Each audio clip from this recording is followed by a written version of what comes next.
Hello and welcome to Tabletop Tap Room, and I'm Tom, aka Gerion, your host. Today we're talking about Star Frontiers and what's right with Zebulon's guide. So pull up a bar stool, order a refreshment, and get ready for some old school sci-fi goodness. Now, in our first video last week, we discussed Zebulon's guide, but I wanted to hit what was wrong with it because again, I had there are several YouTubers out there, guys who I follow. I've hit like and subscribe and bell icon on them, and they thought Zebulon's guide was great.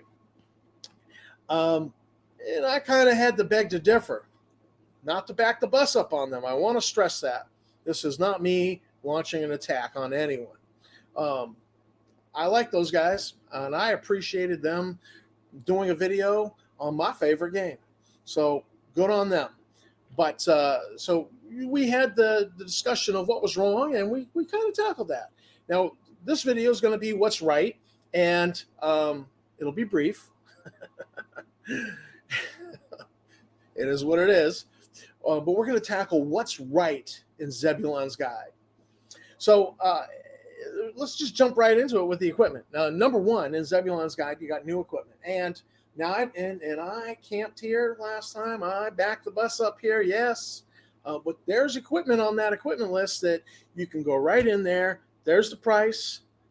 There's the weight. Write it down on your equipment list and use it. I'm all for that. That equipment's usable. I think it's great. It's not fiddly. I don't have to calculate anything. I don't have to figure anything out. It's not a little column A, a little column B, some column C. It's none of that. It's just, there it is. All right, I want that. Write it down. I've added it to my equipment list. Simple. So any of that's great. I mean, because we all love new equipment. I said in the last video, we all like being James Bond, going to Q. We like the gadgets.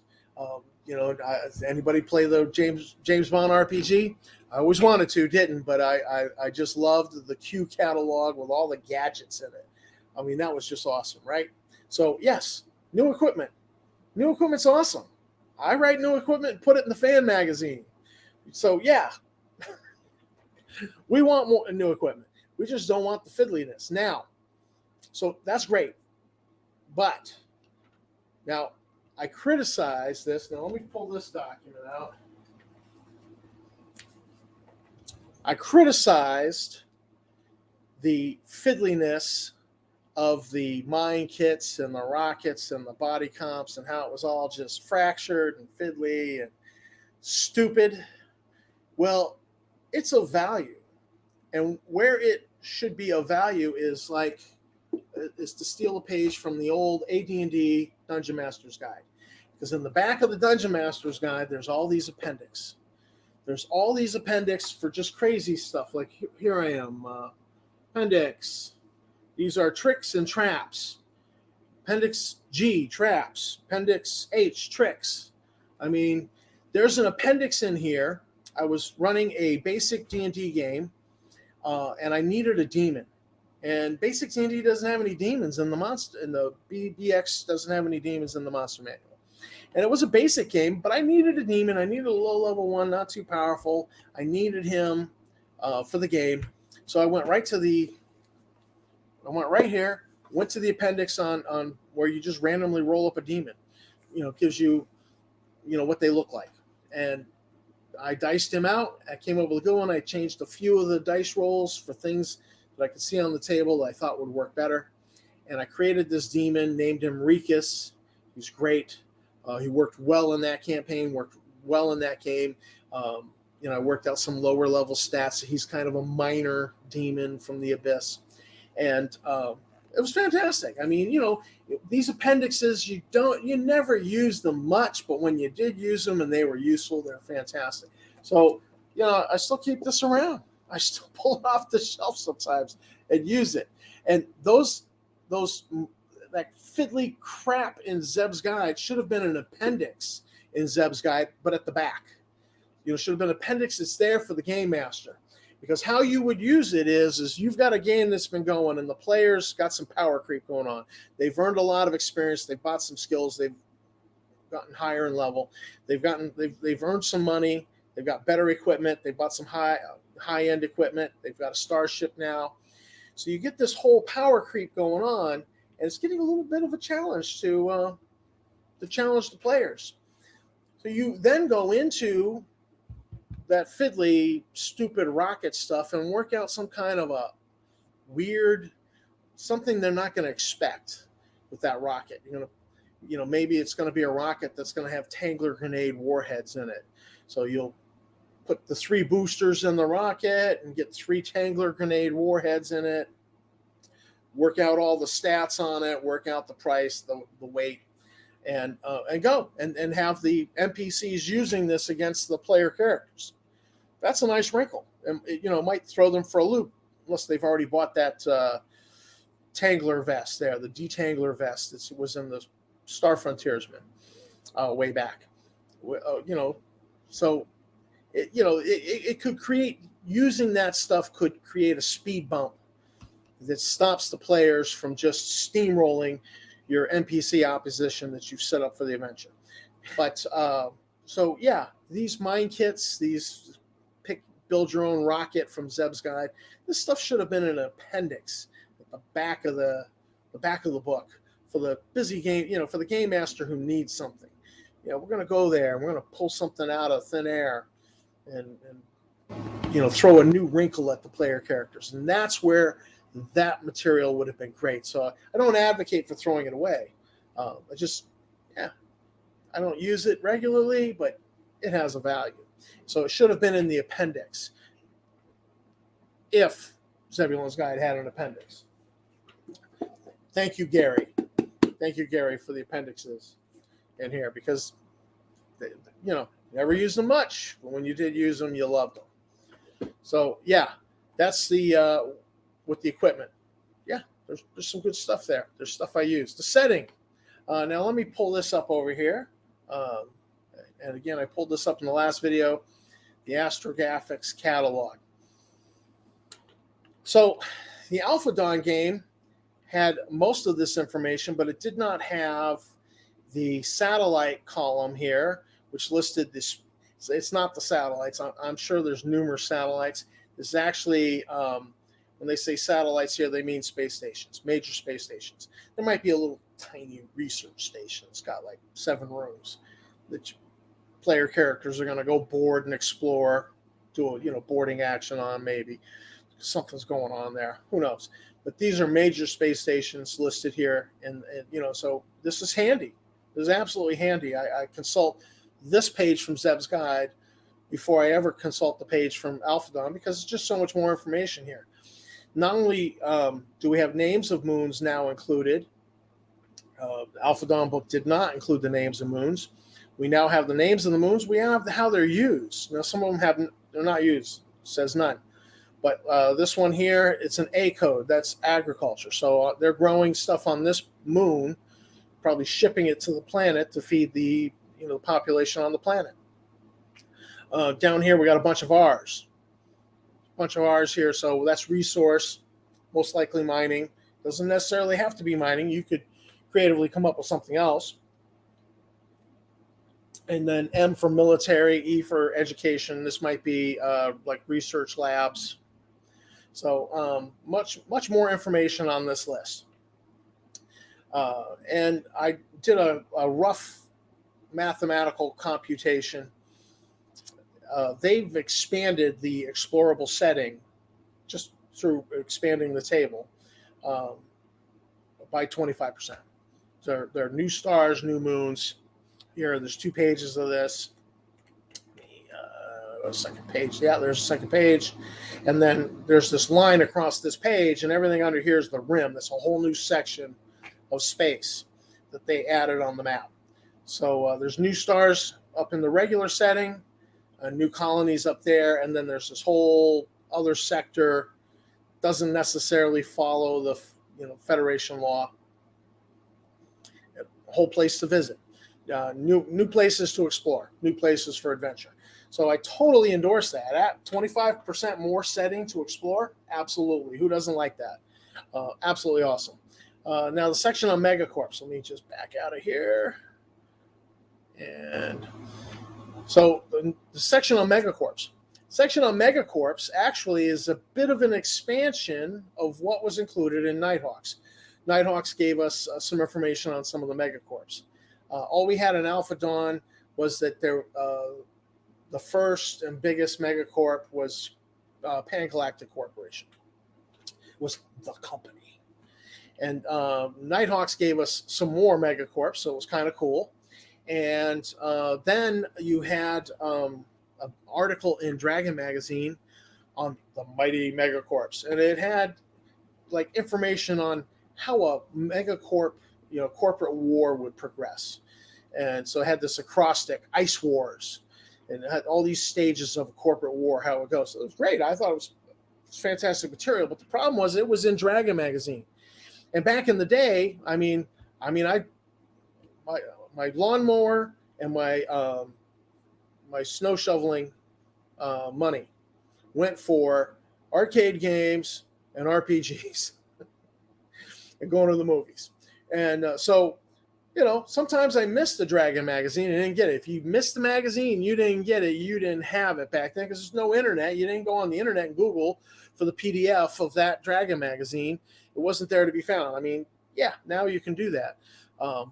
But so they took that article that was in Dragon, and I believe I actually had it, may have had it, and they put it in here. They put that information in here. So it made it more readily available. Then there was another article on terrorists, spies, and patriots, and it was about the cadres and the cults, those kinds of organizations within the setting. So, like, for instance, the Silver Death Cult. They hate robots. Silver Death Cult. Death to robots. So they hate robots. So here's this cult. They call it a cult. It's more of a philosophical thing, not really a religious thing. But they hate robots, and they want robots done away with. They create a problem within the setting. They become an antagonist. And you might have a random Silver Death Cult member happens to see the player character's robot and decides to blow it away. Set the laser to 10. Done. Robot's destroyed. Well, the player's going to have a problem with that, and they're going to have a problem with that NPC. So these cults, they were in the Dragon Magazine, but they dumped them into Zebs, made it more readily available, all together one spot. I'm all for that. I was all for that because a Dragon Magazine, it's only on the shelf for 30 days. It's there for that month. You either bought it or you didn't. You had it or not. So being able to get this document with really good information that expanded the setting, gave you options for adventure, gave you options for antagonists within the setting, absolutely fantastic. So that's in here. That's good. That's absolutely good for the setting. The timeline. Although the timeline is problematic, and I totally backed the bus up on this last time. Illogical, there's stupid things in the timeline. There's just, the whole play-by-play of the Second Southar War is just, it was unnecessary. Because I'll take Nighthawks and we will play the campaign game and we will play the Second Southar War. We don't need the play-by-play in the timeline. Much fewer entries would have worked. There are gems. There are little gems, little nuggets in the timeline that you find it and you go, oh, hey, look at that right there. Like, for instance, the MSO, the Medical Services Organization that found the vaccine for the Blue Plague. That's in the timeline. Well, I took that entry and I created a whole adventure, and the player characters are a Medical Services Organization team stationed at a clinic on New Pale.